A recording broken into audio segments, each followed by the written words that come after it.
It's like going to a freaking slot machine, Alex, knowing 100% you are going to lose, and you freaking crank that thing anyway. And at that moment in time, I woke up and I said, enough is enough. I'm going to change my life, and thank God for that. There's a place where you are, and there's a place where you want to be.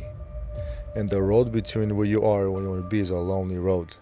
If you never have the feeling of imposter syndrome, if you never have the feeling of loneliness or feeling not comfortable in your skin, I don't think you're pushing hard enough.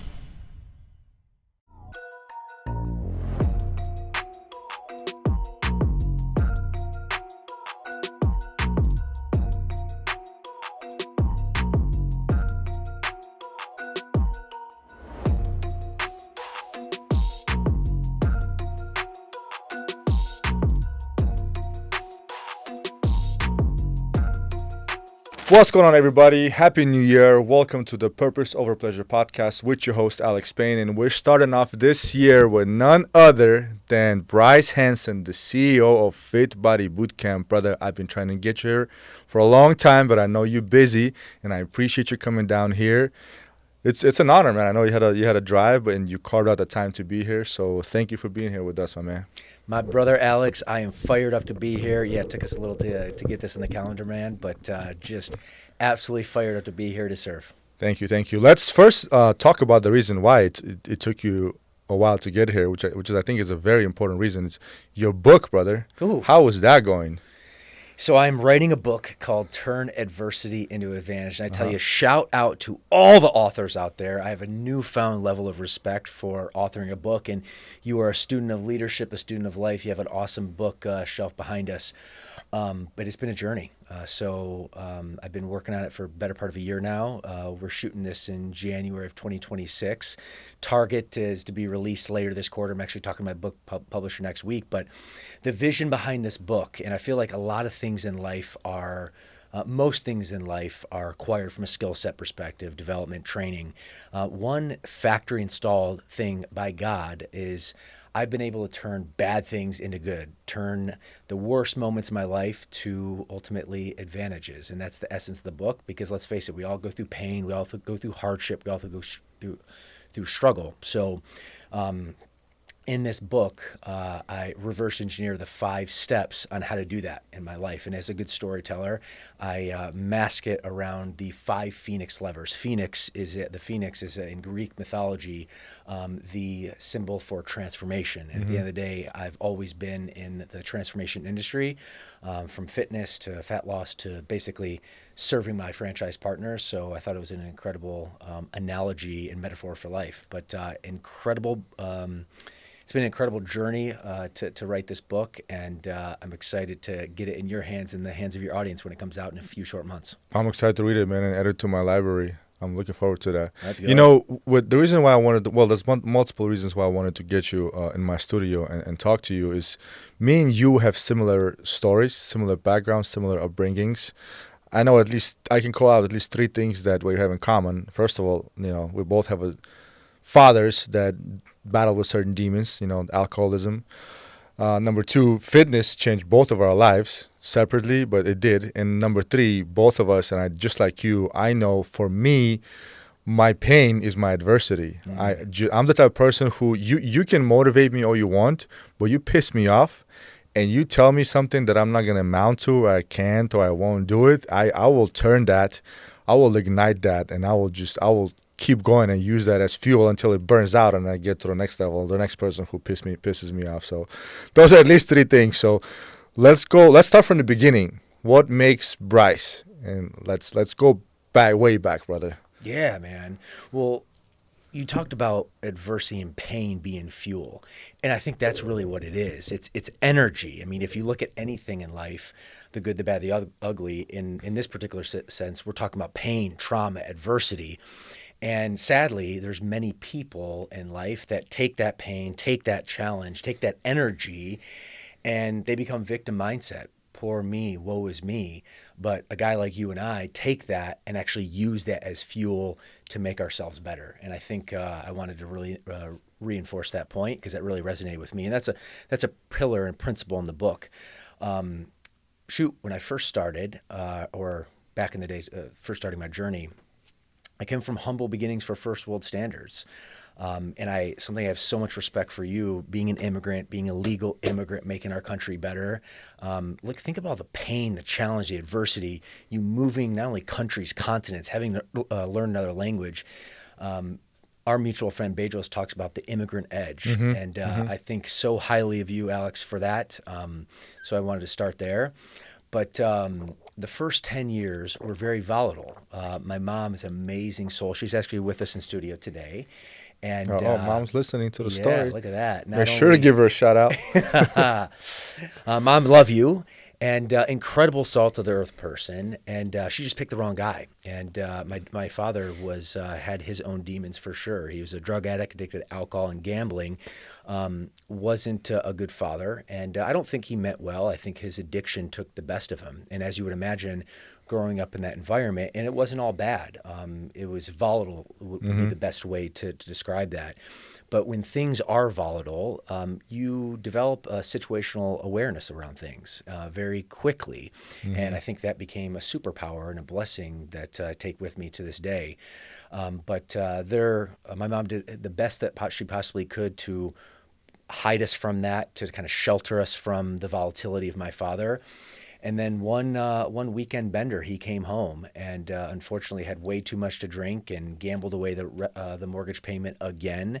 And ultimately, an argument broke out. My mom was trying to defend herself and her family and her kids, and things got out of control. Next thing you know, she was being strangled. And by the grace of God, my little sister walked through the door, distracted my father, and just enough where my mom could released from his grip, like a bat out of hell, grabbed her and got out of that door, and our lives changed. And without my grandma, we would have been on the streets or in a shelter, or even worse. But my grandma, my mom's mom, took us in for the better part of 10 years, and we stayed in a very humble 3-bedroom place. My brother and I shared a room. My grandma had a room, and my mom and my sister shared a room and a bed for the better part of 10 years. But what that taught me is self-reliance. It taught me the value of family and relationships and teamwork. And this is why I've carried a leadership virtue to this day, because I realize the value of leadership. I realize that when you have a strong leader, whether it be a household, whether it be a company, whether it be a nation, good things happen. And the opposite is also true. And I saw that with my father. Being a very weak leader, and because of that, chaos ensued. So I think that was another learning lesson that I learned very young in my journey. And ironically enough, Alex, interestingly, the genetic curse, we were just talking about this, happened with me as well in the sense of alcohol. So as I grew up, I wasn't living with my father, and I think that was in many ways a blessing, because I was not in the chaos of what that looked like. But then because I was removed from that, I knew my father had issues with that. I saw that when I was younger, but I was about 10 years removed, and I started drinking alcohol. And as it turned out, for my genetic disposition, I developed a problem with it. Now, the interesting thing is, it was hard for me to see, because as my 20s went through, and when you're in college, you don't think anything of it. I actually drank less frequently, but I started drinking more violently. And what I realized is, the way I define someone with an alcohol problem, it's not the or the frequency that you drink, it's what happens when you do drink. So through a rock bottom moment of myself, seeing one of my best friends, young childhood friend, his name's James, struggle with the same addiction problem, same alcoholic problem, and then it casted a light on me, and a mirror in me, and I realized, like, I saw my father's reflection in a mirror one day.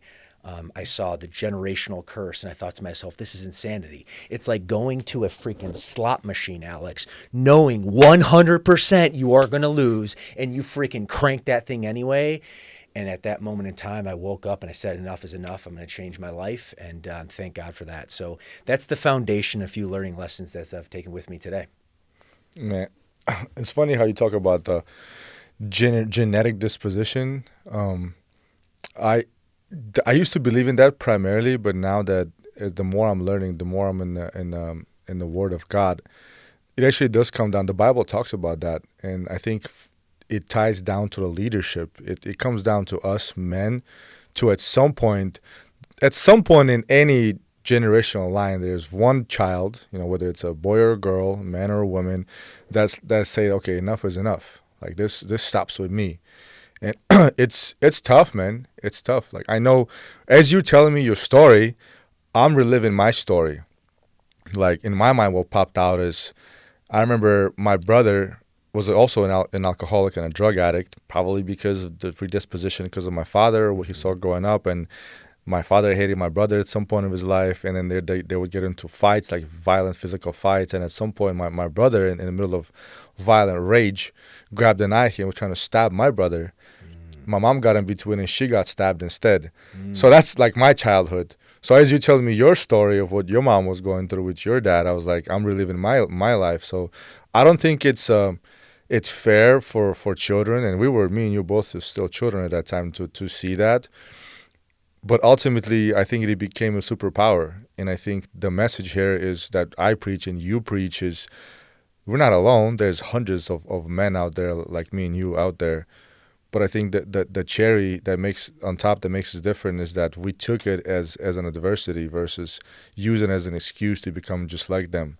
And it hurts me to see a lot of men out there to take that and use it as an excuse. Well, my dad was like it, and his dad was like it, so I'm gonna end up like it, and I don't care if I die of liver cirrhosis or in jail or commit suicide because that's all I saw. You know, so I don't know. And you coach other men out there, you train other men out there. There's something that you tell them that you can tell me, or my public can listen, because I guarantee you there's a dude out there that's listening to us right now like, oh shit, I went through the same thing. Well, something you want to tell them? Well, I think you're spot on. And there is the generational curse that is just part of the human fabric that we live in. And my message is it might not be your fault, but it's still your responsibility. And that's something that you and I went through. And it wasn't our fault to be in that particular situation when we were younger. It wasn't our fault to have that genetic disposition. But at the end of the day, it's our responsibility to take the higher road. Because if you don't, that's a travesty to yourself, to your family. And I think that's probably the biggest takeaway and the lesson that I've learned as a man. And my big message to young men out there just trying to develop and be better. And my hope is that you can align yourself with a good mentor. One of the things I talk about in my book is proximity-driven optimization. Whether it be developing yourself in the gym, whether it be becoming a better business person, becoming more spiritual or faithful, there's already someone out there who has ran the race, who has accomplished what you want to accomplish, okay? There's also the opposite as well. And sadly, in the situation we were referring to, a lot of young men, they just get caught up in that generational curse, and they hang out with other men and people that are not the right role models. But you need to be able to break through from that and surround yourself with someone, a mentor, a coach, someone that has gone where you want to go. And that's what I call getting in close proximity, because when you get in close proximity with someone, a mentor, a role model, watching this particular show as an example, what happens is a few different things. Number one, there's an information exchange. You're exposed to different ideas, new thoughts, new ideas, new ambitions that you have, which is extremely powerful. The second thing that happens is you develop a sense of belief. There is something that's said to be true about identity. Identity is this invisible force around us. And at the end of the day, it's this subconscious force in us that will dictate how you act, how you behave. And when you surround yourself with someone who's positive, like-minded, who's ambitious, who's a strong person, your identity rises. You assume that character, if you will, and you act as if. I think that's a huge benefit of putting yourself in close proximity. So I guess to put a bow on it, my call to action is it's the situation you're in. It might not be your fault, but it's still your responsibility to change, to take the higher road. And the best way to do that is watch episodes like this, put yourself in close proximity with books, with authors, with mentors that can provide you better guidance, because what happens is you learn, you grow, and your identity shapes, and that will make a huge difference in your life, and not only for your life, but the generation that comes after. Do you ever experience loneliness in your life as you were, I guess, changing your identity or developing your identity? Yeah, what's the famous adage? Success is a lonely road. I think so. 100%. And I was listening to a mentor from afar. Her name is Jen Gottlieb, and she's an infamous public speaker. I know Jen. She's good. She's awesome, Yeah. and I haven't had the opportunity to meet her yet. I will this year, but one of her big things is I was I forget exactly how she framed it. Something about she was meant to be stand out of the pack. She was actually meant for the stage, not for the crowd. And I think that's an interesting dichotomy at life. When you're on the stage, when you're trying to achieve something great, it can be very much a lonely road. And that's just the part of the human condition that we live in. But that's part of the process. When I first got in the gym, when I first started, getting in shape, aside from Adam, my first fitness mentor, I had buddies that good intention, but would laugh like, "Why are you going to the gym? You seem to be obsessive. Why are you drinking protein shakes? This, that, and the other." Why are you counting your macros? Totally. You're one of those guys. Huh? Totally. You're one of those guys, calling you out. And really, at the end of the day, what that is there's like an insecurity on the inside that you're taking the higher road. You're trying to develop. You're trying to be a better person. And that insecurity then gets flipped, and then they want to basically tear you down inadvertently. And that's just an interesting part of human nature. But all this to say is, success is a lonely road, but it's part of the process. It's part of the process to be successful. You still feel lonely sometimes? I do. What is that? I mean, dude, you're out there on stages, man. I listen to you. I've been to your events, and I've listened to you speak, man. You're a fantastic public speaker. I told you this before. Thank you. So it's but yet you're sitting here humbly telling me you still feel alone, which I do too at times. So this is my question to you. Like, why is that? Well, I think when you're aspiring to a new territory, to be someone different, to better yourself, it's a lonely road. Like, you still have self-doubt. You still think to yourself, am I on the right path? Am I doing what I should be doing? If you're not, I don't think you're growing. If you never have the feeling of imposter syndrome, if you never have the feeling of loneliness or feeling not comfortable in your skin, I don't think you're pushing hard enough. And I think that's my message. I'm getting fired up right now.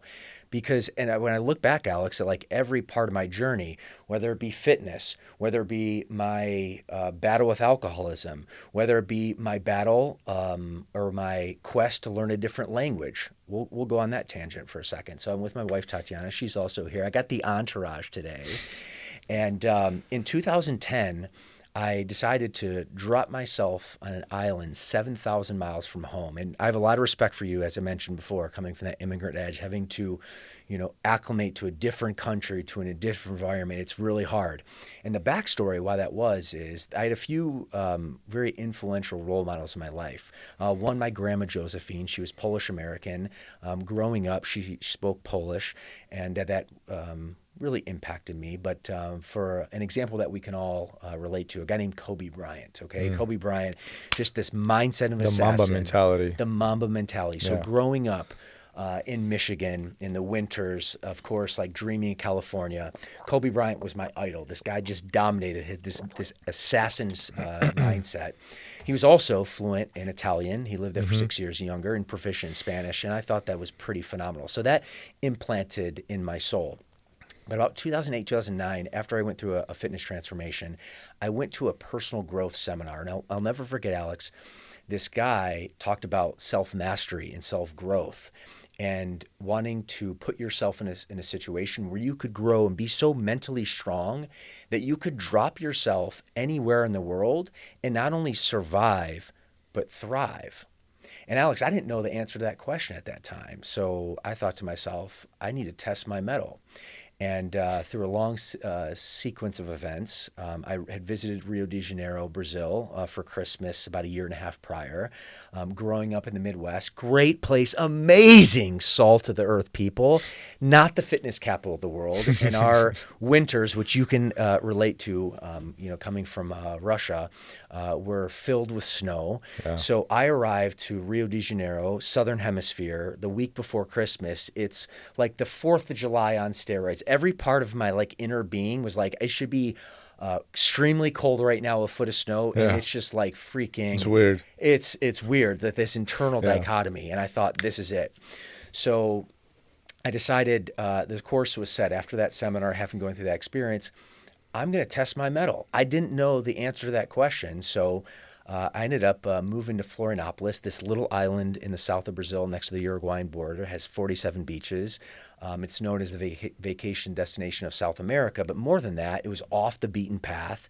And it was a place that I wanted to immerse myself in the Brazilian culture and learn this fluent language called Brazilian Portuguese, which to me is absolutely beautiful. It's a mix of French, Italian, and Spanish all kind of infused into one. But all this to say is, well, I met my wife. I met a Brazilian family. I lived there for 2 years. I've been studying the language. That gave me my base, but up until this day, 15 years later, and I can say confidently that I'm fluent in the language.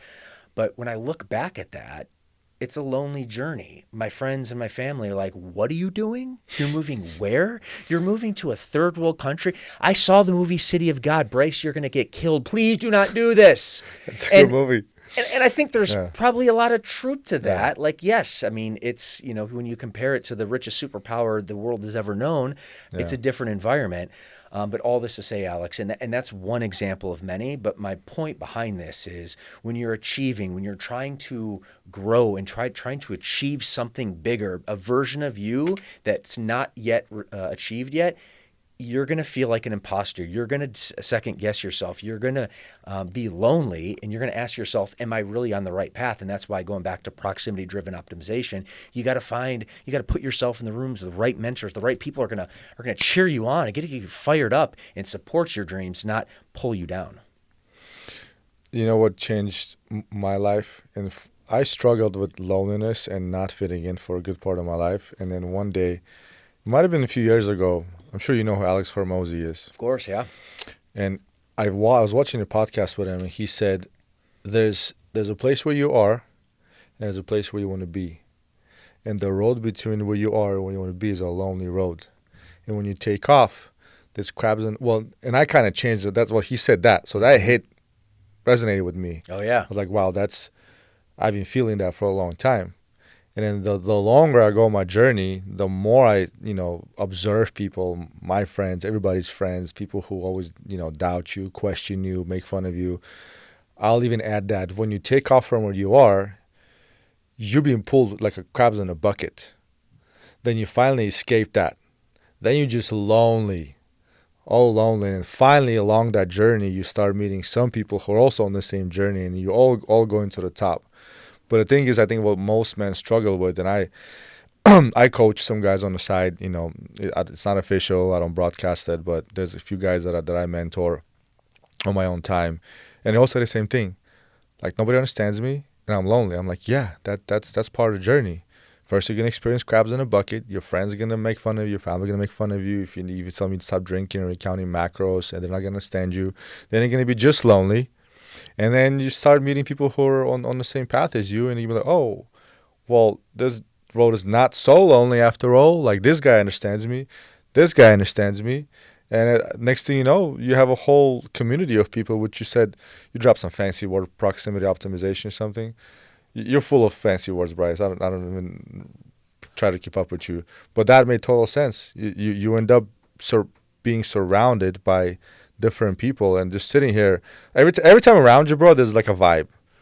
So I always get fired up. I try to keep it calm right now and collected, but I'm like super excited right now. But there's vibe around people. Every time around you, B, Kevin downstairs, or the people that we hang out with, is you can feel it. The vibration is there, and I think it's real. It's energy, man. It's energy. Well, I feel the same way. This is why we're kindred spirits. I get fired up every time I'm in your presence. Proximity-driven optimization is there. You go. And I try not to be that fancy. In all fairness, I invest in coaching, and actually, I invested as I was writing this book. I decided to invest a silly amount of money to a messaging and a communications coach just to help me reverse engineer my process, because it's interesting. If you're listening to this and you think to yourself, okay, think about whatever you've been successful in life or whatever you're naturally good at. Sometimes you don't think that's a big deal because you're just naturally good at it. But if you take a step back and reverse engineer that process, sometimes it's very enlightening, and it can help someone else that doesn't have that naturally built-in acumen that you're looking to achieve. So That's actually the essence of how I developed that particular process or mindset or ideology that now I teach. But going back to the other point about the crabs and about that process of being a lonely road, it's interesting because to your point, there's levels to this game, and there are like-minded people like you and I out there that are cheering each other on. They want each other to succeed. But the interesting thing is, even the people that doubt you, as you continue on that path, while it's a lonely road and they will doubt you, they will criticize you, what happens is once you find success, then they become your biggest supporters. Then they become your biggest admirers. So now the same people when, I told 15 years ago, when I told them I was going to move to this island in the south of Brazil. Now, the fact that I speak fluent Portuguese, it's like, oh my God, that is so freaking cool. Like, that is the coolest thing ever. You speak another language fluently. Yeah. Oh my God, you look freaking awesome, man. Like, you're super in shape. It didn't feel like that at the time. And that's just a symptom of human nature. And I think it's just important to understand part of the growth journey is to take the big shots, to realize that in order to be exceptional, the immigrant teaching me English, I appreciate that. It'll never happen again. You have to be the exception. You have to be the exception. In order to be exceptional, you have to be an exception. Like, think about that. Okay. And I think that's, for me, that's been a guiding light. Anytime that I have a gut check, anytime that I'm trying to shoot for something big, and that little voice, because you have like the one voice that's a champion for you, that's like, Bryce, you got this, Alex, let's freaking go. And you got that little voice in your head being like, are you sure you haven't done this? There's not evidence there. But for me, I think back to that point. To be exceptional, you have to be the exception, and it's part of the process. The exceptions. I'll think about that. I like that. I might even steal that from you. Please do. Yeah, it's good. It's not mine, it's God's. What do you think? We'll talk about God in a second. Speaking of, let's talk about leadership. Like I've listened to you talk a lot about leadership, and obviously you are a leader because you're a CEO. You have to be one. Thank you. What do you think defines a good leader? Is it nature? Or is it nurture? Are you born a leader, or you become a leader, or is it a combination of both? Well, I want to first start saying that leadership is a learnable skill. So we are all leaders. We are all CEOs of our own lives. So at the very least, you need to be able to lead and learn to lead yourself. Now, I don't believe everyone's meant to lead other people or lead other people at scale, and that's okay. At the very, very foundation, leadership is a principle about leading yourself with integrity and being able to do that throughout the course of your life. It's like the famous oxygen mask analogy. You get in a plane, put your oxygen mask on first, which is overused, but it's the truth. So you have to be able to lead yourself, and I want to start there. I do think there are some people that have a natural aptitude to be able to learn leadership at a higher level. I'll humble myself for a second. I can learn. I need to be able to review data and make data-driven decisions. That's just mission critical for my role leading an international fitness franchise. Now, a lot of people depend on me, and I need to make the best decisions possible, and the best way I do that is through data, okay? But naturally, numbers don't speak to me. When I look at spreadsheets, they don't speak to me in such clarity as if I'm with a person that I can just read someone's energy. People speak to me. Okay, so I think there is a natural aptitude, and I think from a leadership lens, what you really want to do is if you want to grow as a leader, I hope that you have some natural leadership ability, but ultimately the opportunity and the exciting thing is you can learn and grow. For me, I think it's where both energies have aligned. I've continued, or I have, and I will continue to develop my leadership ability, and I think I have a natural gift for it. And the reason I do is because I genuinely love people. I think that's really what it comes down to. If you don't love people, I don't think you can lead people, because at the end of the day, people will follow you for who you are more than anything. So I think that's important to start from the foundation, and we can talk about, we can go through, leadership tactic or skills. But for me, when I look at leadership, it comes down to moral authority. Okay, people will follow for who you are way more than what you know or what you communicate. It's about walking your own talk. That's really what it comes down to me. So I think that's the most simple way I can describe leadership, but it's the hardest part about it because you genuinely have to be the example. And I'll use an analogy of this. There's a tugboat leader and there's a lighthouse leader. And the tugboat leader is pushing. It's kind of like a tugboat trying to pull in a boat from the shores. And that type of leader, good intentions, but they're pushing and they're just trying to push that tugboat is trying to push that boat into the harbor, where a lighthouse leader is demonstrating is standing in motion or not in motion, out there being the beacon of light for to attract other boats into the harbor. And I think when you use that analogy, what you're seeing is that lighthouse leader is the example, okay? And that's where I look at myself. Leadership is demonstration. People will follow me not for what I say, for it's what I do, it's how I act, it's how I show up. So I'm a leader of international fitness franchise. You bet your bottom dollar, Alex, that I got to be fit. There'd be a hypocrisy. I would have no authority, okay, if I'm leading hundreds of thousands of people, hundreds of locations, tens of thousands of coaches. And you're not in shape. And I'm not in shape. Yeah. Right? And I'm not talking about a vanity thing. But when you walk in, and fitness, this is why fitness is like the foundation. And you and I we're cut from the same cloth here, but have a lot of value from it. When you walk in the room, and I'm not talking about a vanity metric here.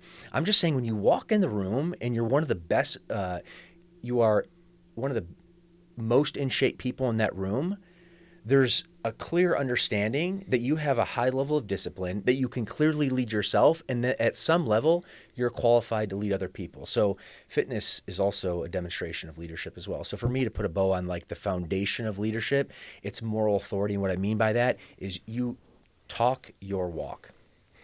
Do you think, because you touched on it earlier saying that your father wasn't exactly the type of leader that you needed when growing up. You think the fact that you didn't see that in your household is what maybe deprived you of that, and now that you're an adult, you strive to be the exact opposite, and you're a leader of yourself first and your family first and then your company. Amen. And I think you can take any sort of, well, I'll talk about me, but before I do, I think the message is take whatever life hands you and and use that to your advantage.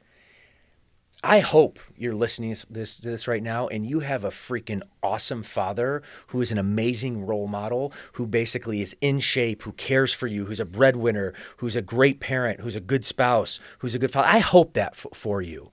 And if that you have that, take that model that and be an even better leader because you have that foundation.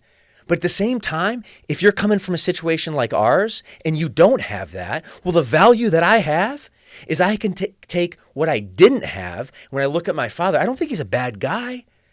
I think he failed to have courage. I think he couldn't finally come to grips with him leading himself. And therefore, he shit the bed. But at the end of the day, I looked at that example and I said, you know what? That's exactly what the opposite of what I want to be. So I'm going to take that blueprint and I'm going to do exactly the opposite. And there's a famous adage of two twins are being interviewed. One twin becomes a successful multimillionaire. The other one becomes a drug addict. And they ask the question, how did you turn out this way?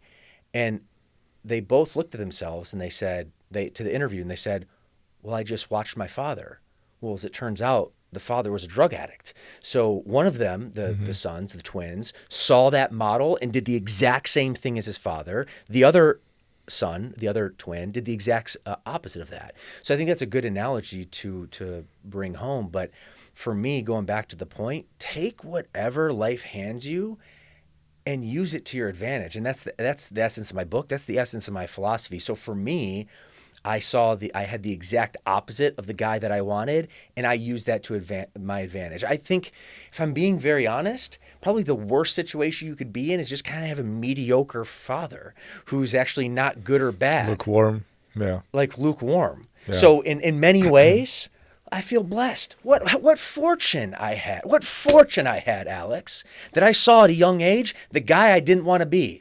Yeah. To me, that's blessed. I'm a blessed man. Yeah, and I can relate to that. And I noticed, and I have a lot of people that I interview or come across, and a big chunk, a big majority of them actually had the parents who were far from the right role models, whether it's father or mother. And I remember a lot of them tell me, "Hey, man, I became who I became to be the exact opposite of who they were because I didn't want to be like them." And I was like, a lot of times people are built and the iron is sharpened because they want to be the exact opposite of their parents. I think overall majority of people that I met who are successful, they became the exact opposite of their parents. But sometimes I also meet people who are successful and I'm like, oh, I had lovely parents Well, and look at growing up. this. So another shout to my mother. So my mother is the sweetest lady ever. She's amazing with people. Ever since I was a little boy, okay, when you walk in a room, everyone wanted to help her because she literally puts people in front of everything. So for me, it was an incredible role model, okay, on how I value people, how I connect with people, how I put them as a priority. And for me, that's helped me with leadership. I think there's God factor installed me with a good part of that. The other part of that is seeing my mom like operate with humans. So to that point, in one hand, I had a huge vacuum from the father, okay, but I also had an incredible role model in my mother, and I learned that particular skill set from her. You had a mom, father, like I did. No, that's another point that we share in common. My mom was the first person who fulfilled that vacuum, and for when I was a child, she showed me the exact opposite.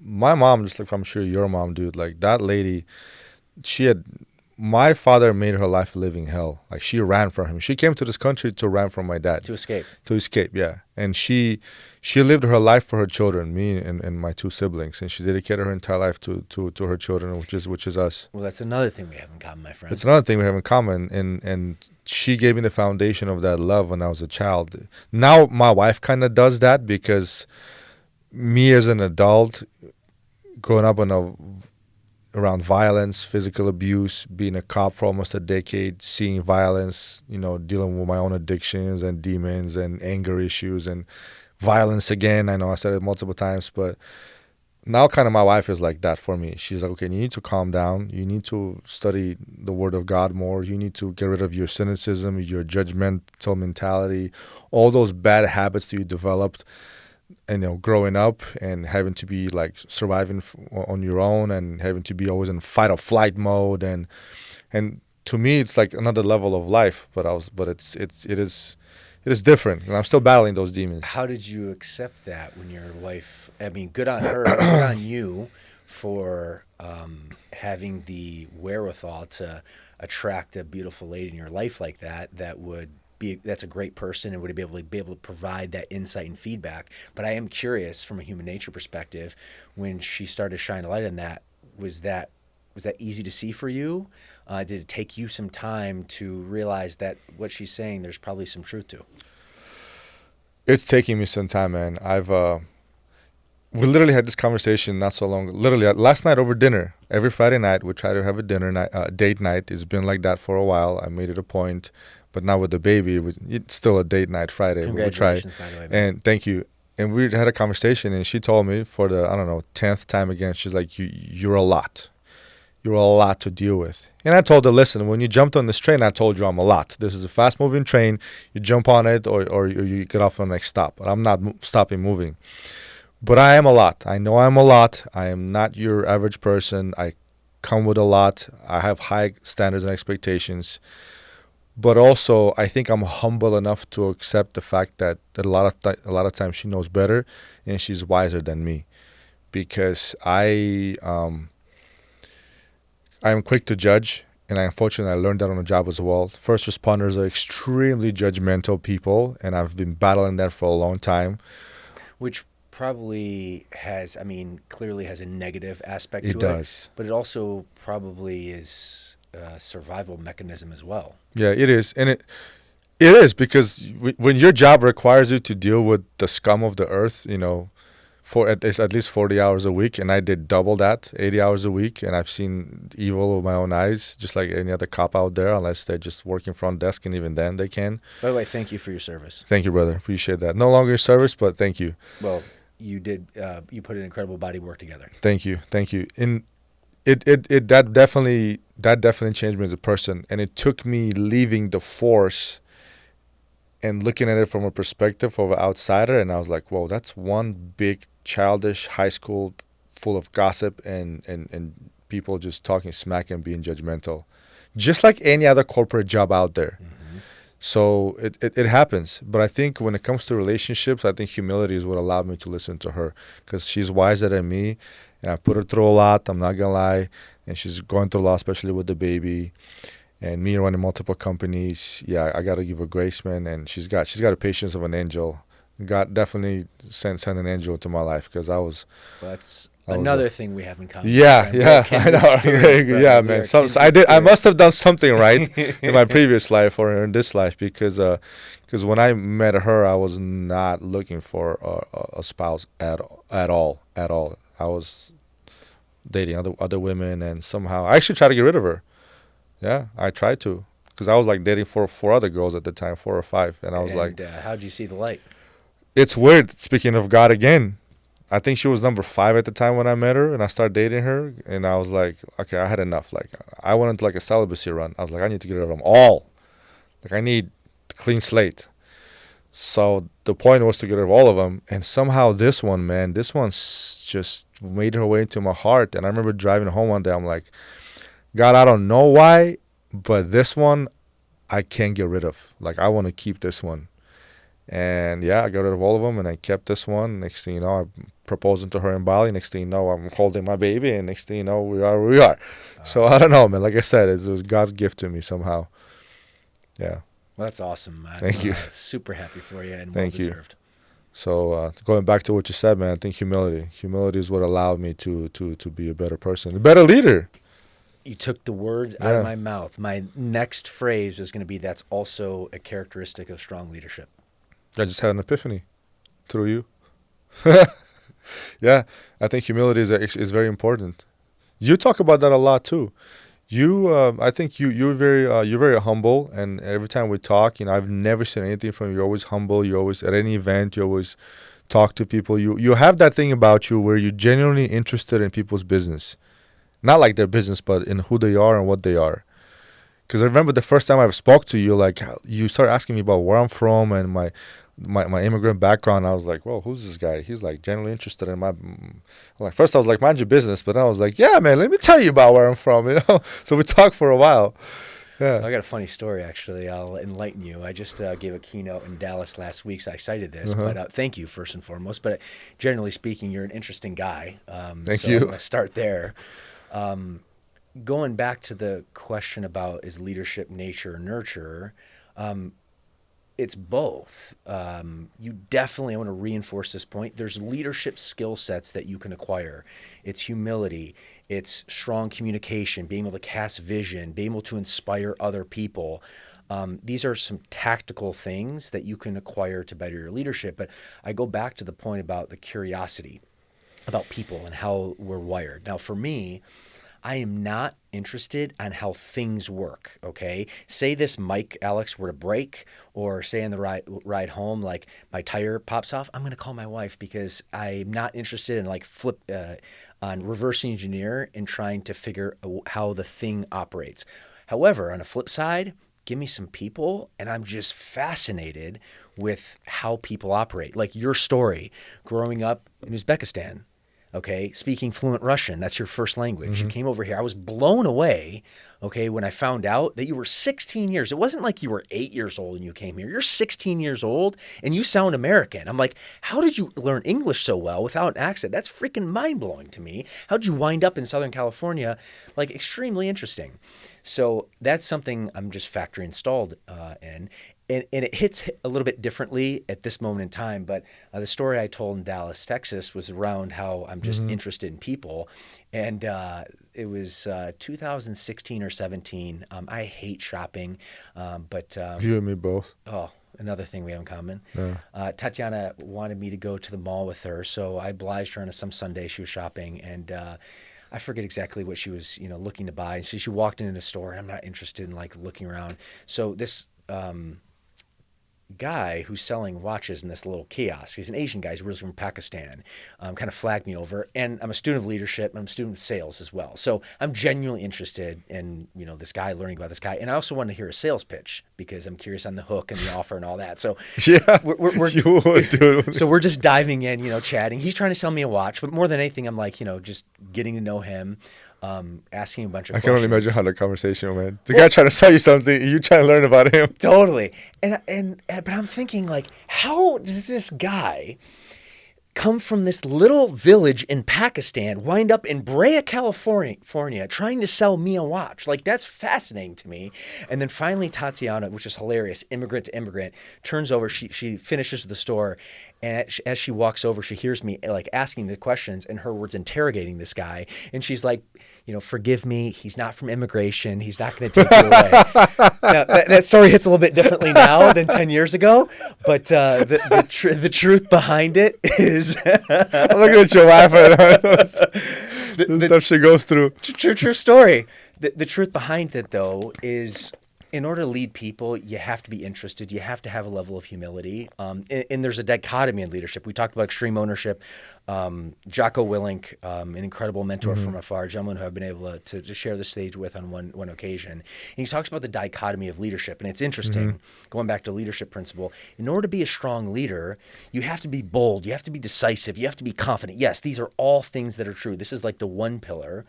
But on the other side of the coin, you have to be humble. You have to have a white belt mentality. You have to connect with people, because in order for you to gain influence, because if you take a step back, and I think I should have defined leadership is influence, nothing more, nothing less. If you can influence yourself, you can lead yourself. The person who can't influence themselves, the person who hits snooze, the person who is on a seafood diet, they see food, they eat it, no consideration of what it is. The person who can't put themselves in a situation to win from the gym or from personal growth, they can't influence themselves, they can't lead themselves. Okay, so really when you break things down, leadership is influence. Now, on a mass scale, okay, can you lead or can you influence other people? And the way you do that is you have to have tactical leadership ability, some of the things that we talked about, being able to cast a vision, be able to get people fired up around like your mission, your vision, your values. You need to be able to be a strong communicator.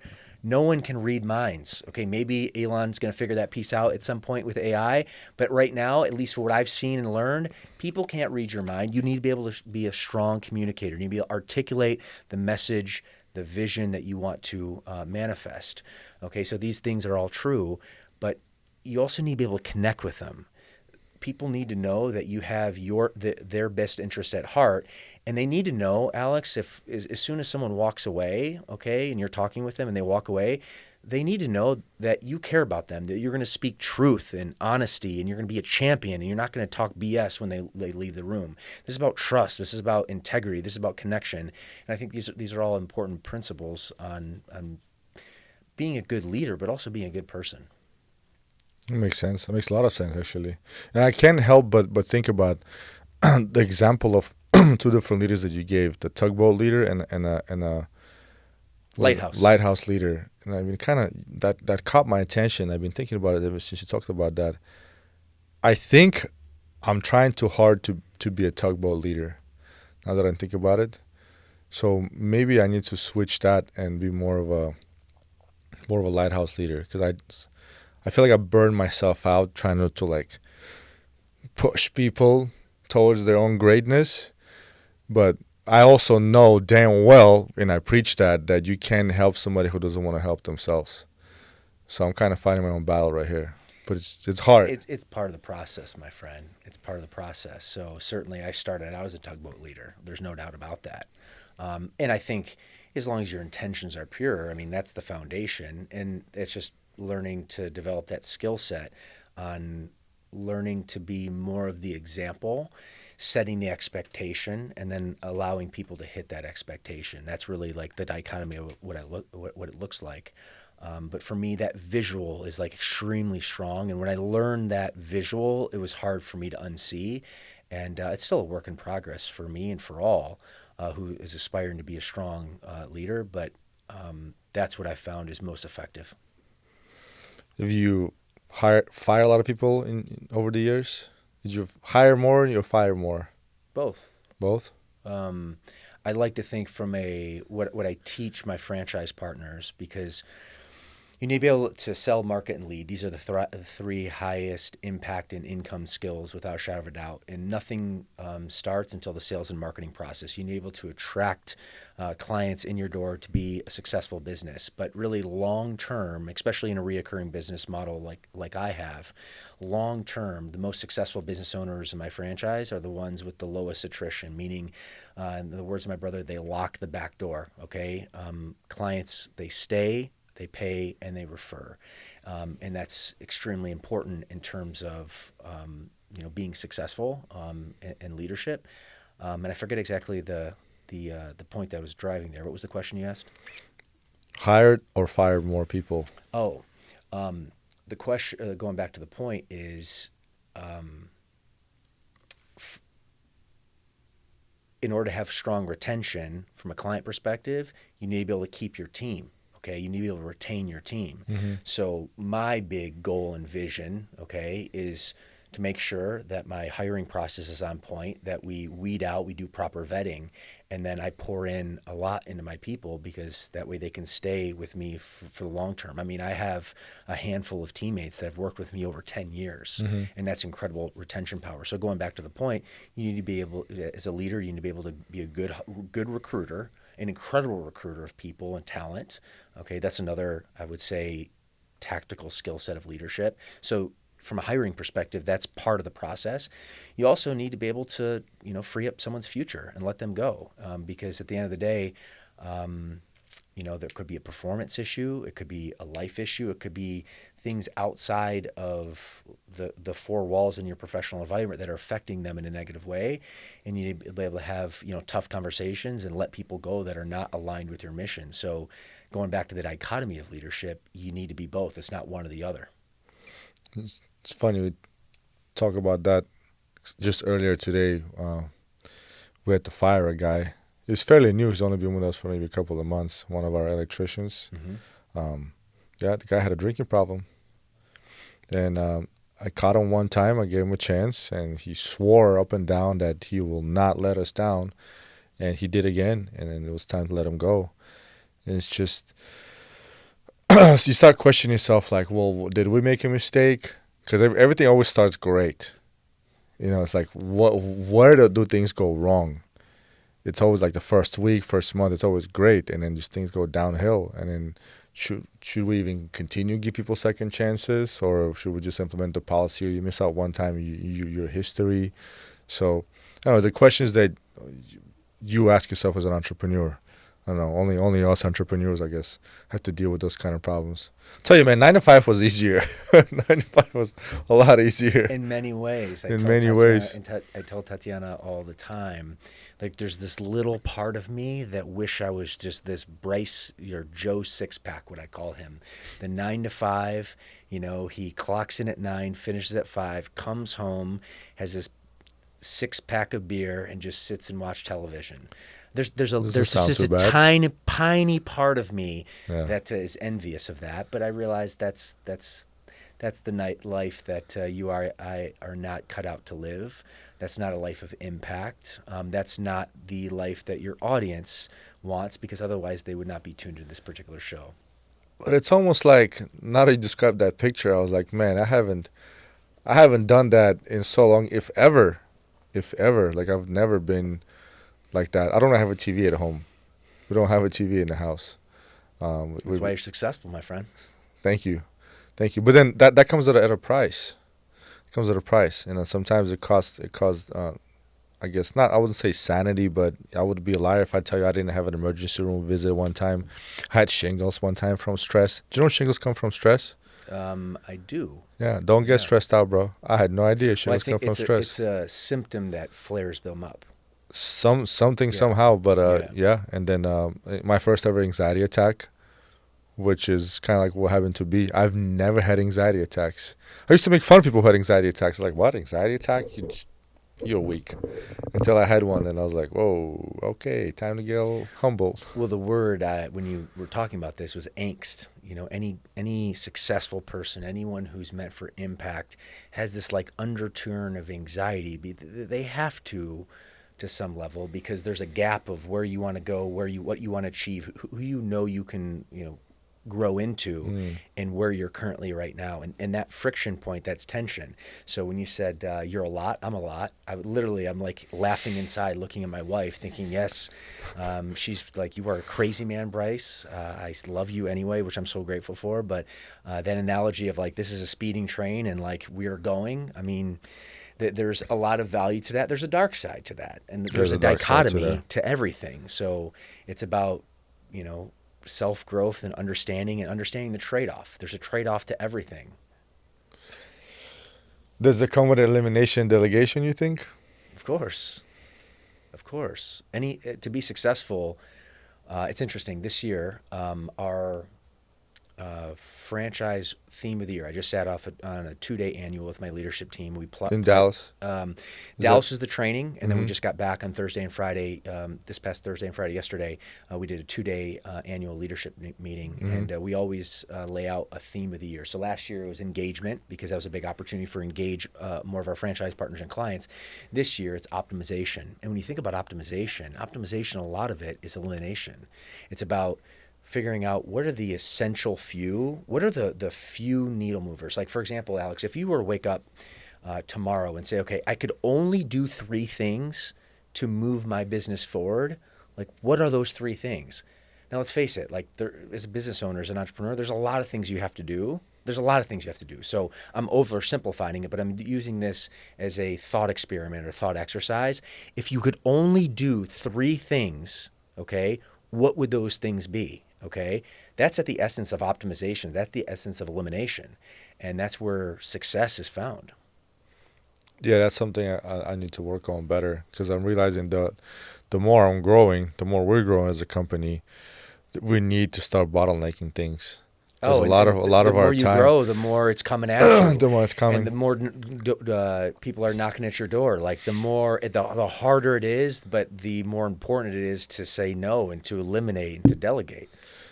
And now, being a perfectionist doesn't really help at all either. No, because then you want them to do things the way you want them done, and then they don't do things the way you want them to be done, and then you have to redo it for them. So I don't know. I guess it comes down to hiring and training quality people. Well, I think there's 2 parts of that. This is the way I look at it. There's 2 parts of that. Like, to your part about setting clear expectations, so another aspect of leadership, being very clear. We both have very high standards. So knowing what those standards are, and then very clearly communicating those standards. That's mission critical. If you're listening to this and you're like, hey, I'm onboarding a new teammate and I'm frustrated because they're not executing X, Y, and Z. Well, take a step back. Are you clear on how you want things done? And then did you clearly articulate to them? And many times, what I've learned in leadership, the answer is no. So that's number 1. It needs to be clear and laid out. The second part about this is human nature, the perfectionist, like the fact that we have big visions, high standards. There is an element of leadership that you have to learn to be able to let go. 80% done, okay, to your vision and goal by someone else, okay, to alleviate you to a bigger, higher priority task, that's good enough. So there's a dichotomy behind that, if that makes sense.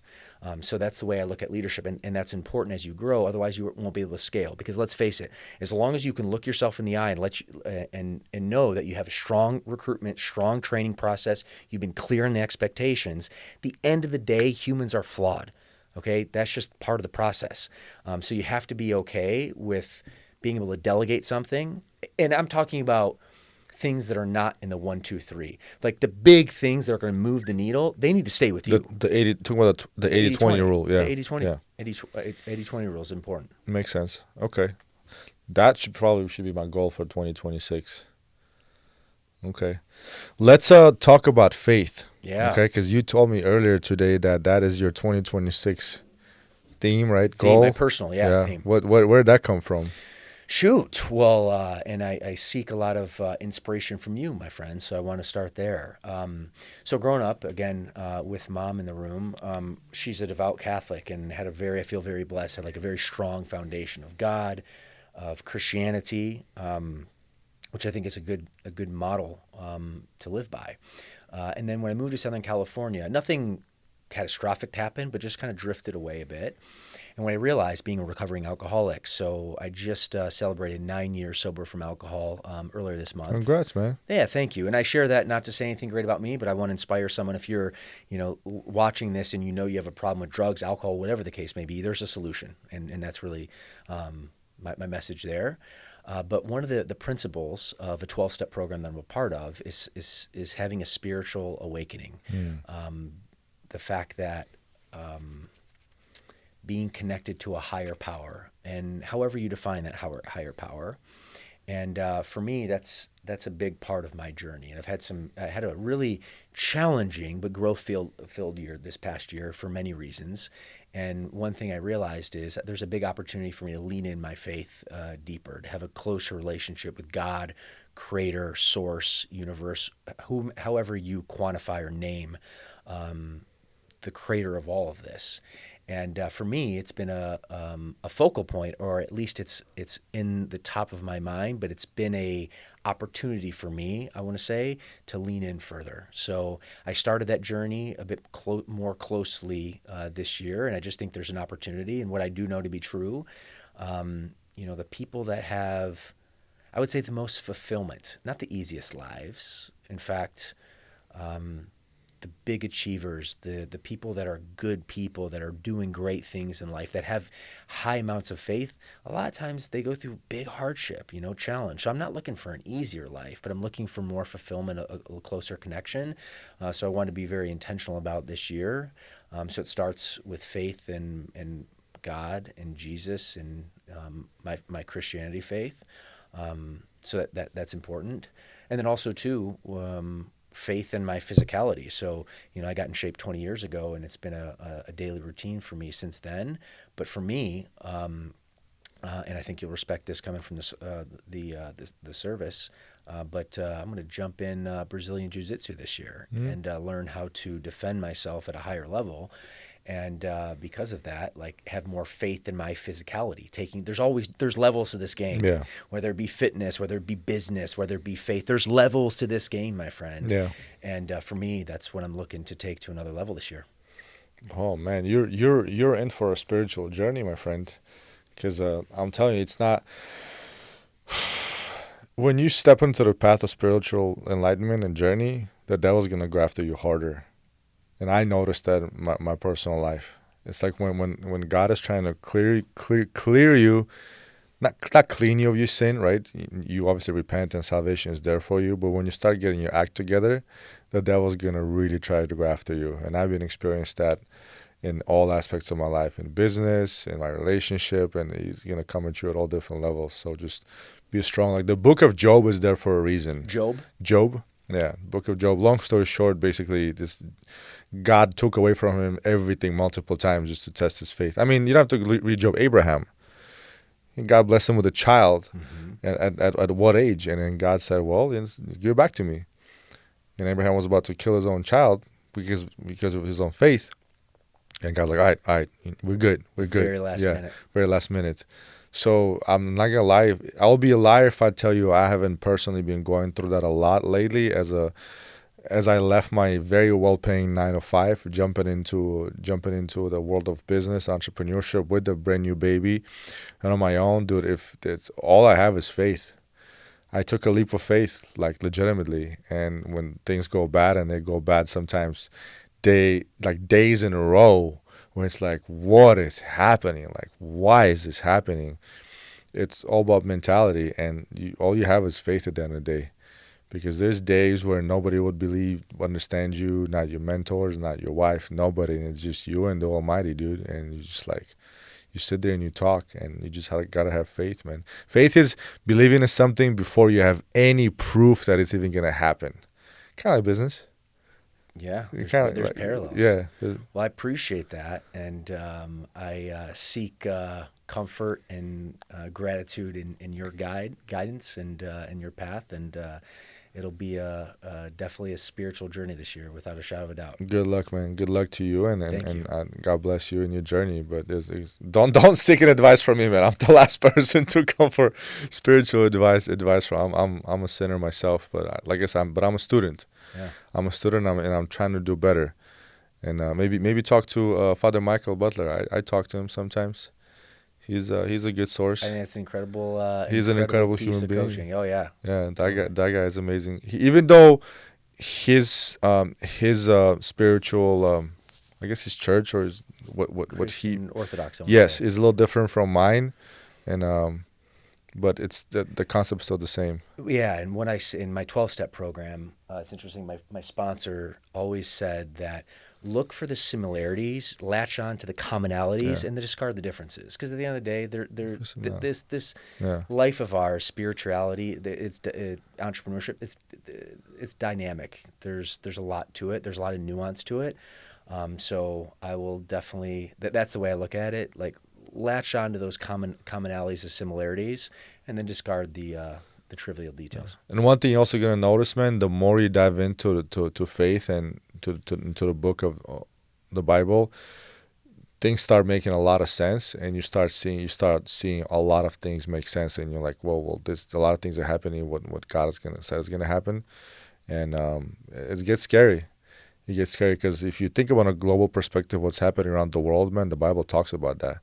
And you have to be a genius, so you don't have to be a devoted Bible reader and study it to realize that things are happening just as was predicted, which is it's just a trippy thing if you ask me. Totally. Yeah, so just hold on to your to your chair when you start really understanding things, man. It gets scary. I appreciate that. But good luck to you in your faith. But Thank you. I do want to be respectful of your time, and I do want to maybe sometime in the future get you back here, maybe give you a couple of years of diving into your faith, and I really want to get in deep about that as well with you.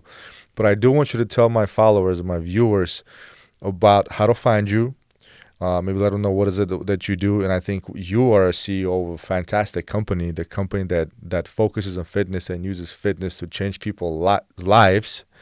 And I love what you guys do. So why don't you tell them about that and your book that's coming, and just how to find you and how to follow you, how to join Fit Body Bootcamp. I appreciate that. Well, speaking of Fit Body Bootcamp, we're an international fitness franchise. I have a couple of hundred locations based here in North America. Our headquarters out of Southern California, but we're operating in all states. And our global mission is to inspire fitness and change lives. So that's our global fitness opportunity. And then if you're an entrepreneur or entrepreneur interested in creating more income, impact, and legacy within your community, interest in opening a Fit Body Bootcamp, there's franchising opportunities as well. So you can go to our main website, fitbodybootcamp.com, to find more, and I appreciate the opportunity to share that. And would love to serve you and your audience, Alex, so thank you for that shameless plug. You can find me No shame, bro. Tell them what you do, man. You do great things. Thank you. On all social media handles, real Bryce Henson, not to be confused with fake Bryce Henson. So that's where you can find me. I always wonder why is yours is real Bryce Henson. Well, Bryce Henson was unfortunately taken, but yeah, so real Bryce Henson across all major platforms. And yeah, as we talked about, I guess to close the to finish out from the episode where we started.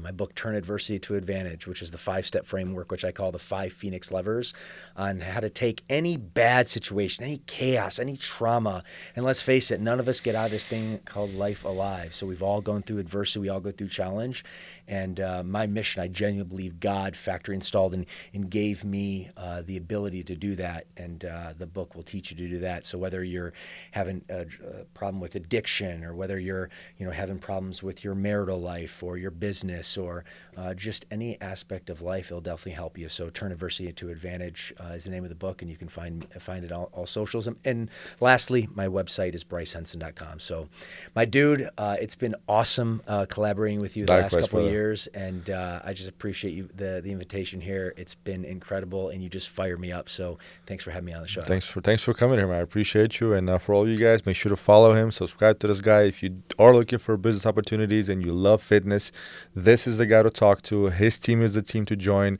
I have personal friends who join his team, and they love what they do. So, and this guy, if you want to learn about leadership and optimization, and most importantly, and I told you this before, if you want to take the most boring topic of leadership and looking at how to put numbers together and drive your teams about that, this is the guy to talk to, because he makes the most boring topic sound and look interesting. So, Bryce, thank you for being here, and appreciate you, man. Thanks, brother. Appreciate you.